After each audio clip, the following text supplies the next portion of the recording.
Hi everybody, it's Marsha from Kansas Misfit, and today I can't believe it's Friday again. It seems like yesterday was just Monday, and time flies.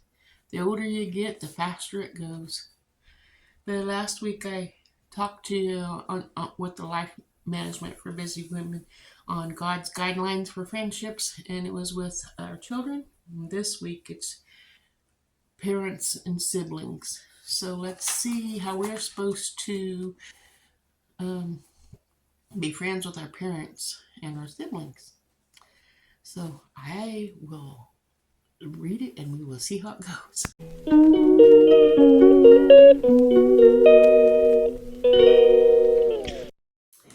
Okie dokie. Life management with busy women, God's guidelines for friendships, with our parents and our siblings. Do you have your parents still? I lost my dad in 2018, and my husband lost his dad in 2018. Both of our mothers are still alive. How about you? Comment below. And do you have any siblings, brothers and sisters? I have one brother and one sister, and that's alive. And my other sister died when I was 4. And tell me a little bit about your siblings. I'd like to know. I want to know a little bit more about you. It says, another strong link to be forged in the social chain is also made up of the family. Your parents, your in-laws, your siblings, and extended family. They too are to receive a significant portion of the pie of your time and attention. First, our parents. The Bible is full of teachings about the respect and honor our parents are due because of their position. The teaching that we hear most often comes from the Ephesians chapter 6, verse 2 and 3. Honor thy mother and father, which was the first commandment with promise that it may be well with you and you may live long on the earth. The internal quote marks point out words that are quoted directly from the 10 Commandments, Exodus 20, verse 12. Obviously, God is interested in the relationship with our parents. I cannot say strong enough that we are Christian women must nurture our relationships with our parents. And if we're married,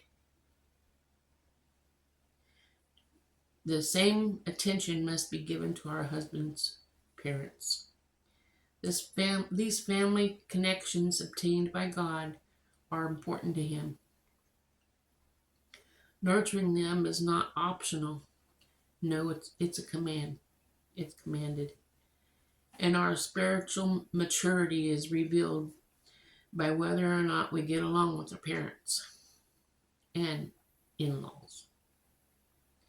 God has given us all the grace. 2 Corinthians chapter 12, verse 9. And all the love. Galatians chapter 5, verse 22. And all the resources. 2 Peter 1, verse 3. And we need to get along with anyone, including your parents and in-laws. Now, if you still have a parent that's alive,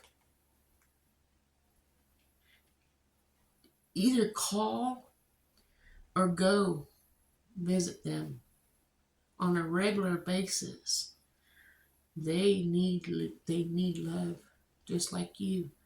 They need someone to hug them and to look at and to talk to and share time with and give them your love, give them a hug. Help them with what they might need help with. Make their dinner or maybe vacuum their floor. Help them brush their hair or trim their fingernails and toenails and paint them really pretty or whatever. Just do something with them. Let them know you're still there for them.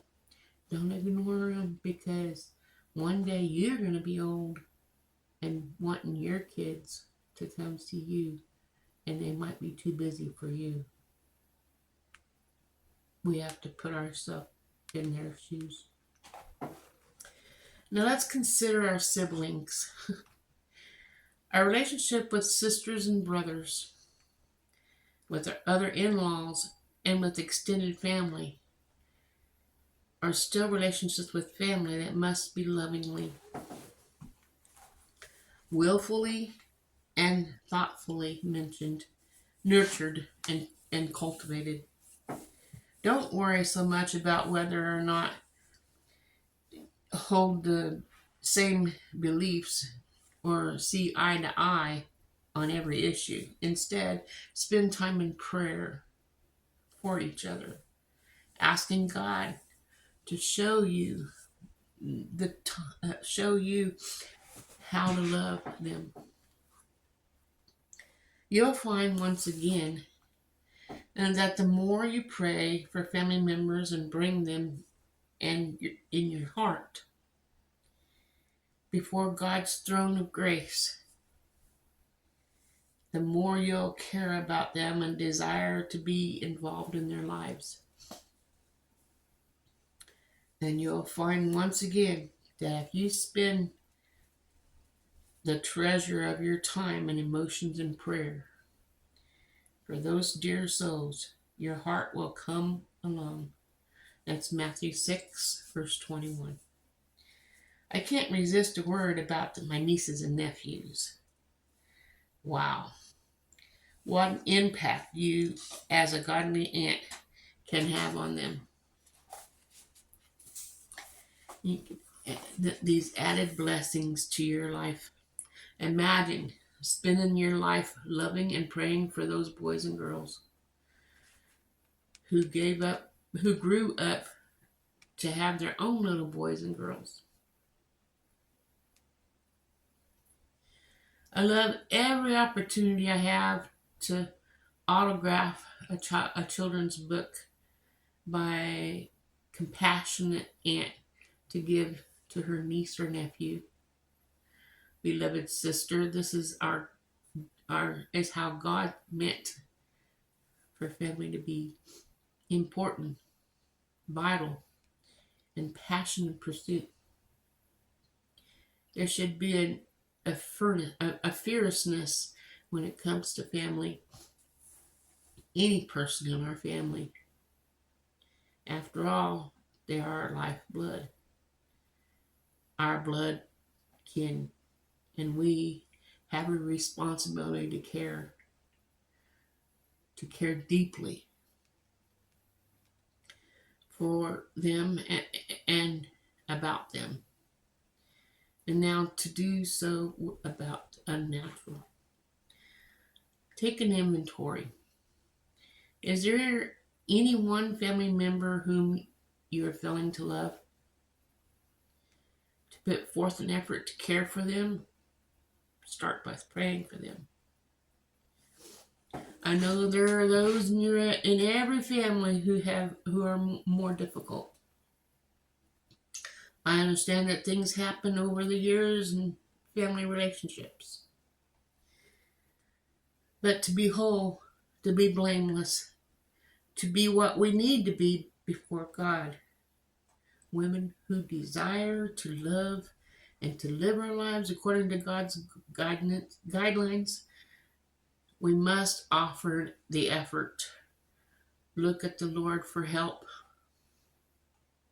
and get the goal to improve any struggling relationships. Don't give up on being a friend to a family member. Now, precious sister, how are your family relationships? Do you take top billing in your heart and on your busy schedule? Are you glorifying to the Lord? Are family members a priority part of your life? And do your daily efforts and plans and calendar reflect a commitment on your part in managing them as such?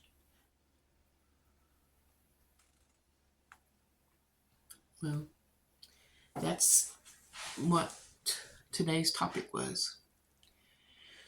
Now I need to go talk to my brother